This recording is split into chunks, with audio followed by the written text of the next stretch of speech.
Hello दोस्तों, उम्मीद है आप लोग अच्छे होंगे। आज हम सुनेंगे माँ कालरात्रि की कथा। नवरात्रि के 7वें दिन माँ कालरात्रि की पूजा होती है। माँ कालरात्रि भक्तों को शुभ फल देने वाली मानी जाती है। नवरात्रि के 7वें दिन इनकी विधिवत पूजा करने से अकाल मृत्यु के भय से छुटकारा मिल जाता है। साथ ही हर तरह के भय, कष्ट और रोगों का नाश होता है। अगर जीवन में शत्रु बढ़ गए हैं तो माँ कालरात्रि की पूजा करनी चाहिए। माँ कालरात्रि को प्रसन्न करने के लिए उन्हें गुड़ का भोग जरूर अर्पित करना चाहिए।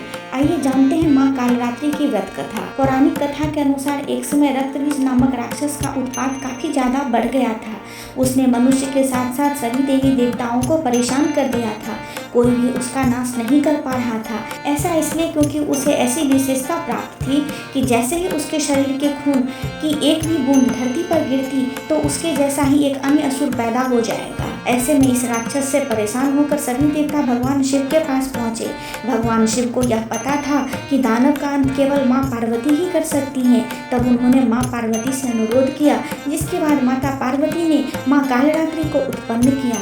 माँ कालरात्रि रक्त बीज का नाश करने के लिए निकल पड़ी। माँ कालरात्रि ने रक्त बीज के रक्त को जमीन पर गिरने से पहले ही अपने मुंह में लेना शुरू कर दिया। अंत में माता ने रक्त बीज को मार डाला। माँ दुर्गा का यह स्वरूप कालरात्रि कहलाया। माँ दुर्गा के इस स्वरूप का रंग घने अंधकार की तरह एकदम काला है। नाम से ही जाहिर है कि इनका रूप भयानक है। सिर के बाल बिखरे हुए हैं और गले में विद्युत की तरह चमकने वाली माला है। अंधकार में स्थितियों का विनाश करने वाली शक्ति है कालरात्रि। काल से भी रक्षा करने वाली यह शक्ति है। इस देवी के 3 नेत्र हैं। ये तीनों ही नेत्र ब्रह्मांड के समान गोल हैं। इनकी सांसों से अग्नि निकलती रहती है। ये गर्दभ की सवारी करती है।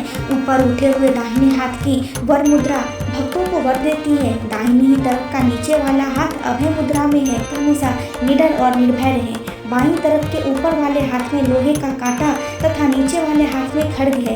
इनका रूप भले ही भयंकर हो, लेकिन ये सदैव शुभ फल देने वाली माँ है, इसलिए ये शुभंकरी कहलाती हैं। इनसे भक्तों को किसी भी प्रकार से भयभीत या आतंकित होने की कतई आवश्यकता नहीं है। इनके आशीर्वाद से भक्त पुण्य का भागी बनता है। कालरात्रि की उपासना करने से ब्रह्मांड की सारी सिद्धियों के दरवाजे खुलने लगते हैं और तमाम आसुरी शक्तियाँ उनके नाम के उच्चारण से ही भयभीत होकर दूर होने लगती हैं।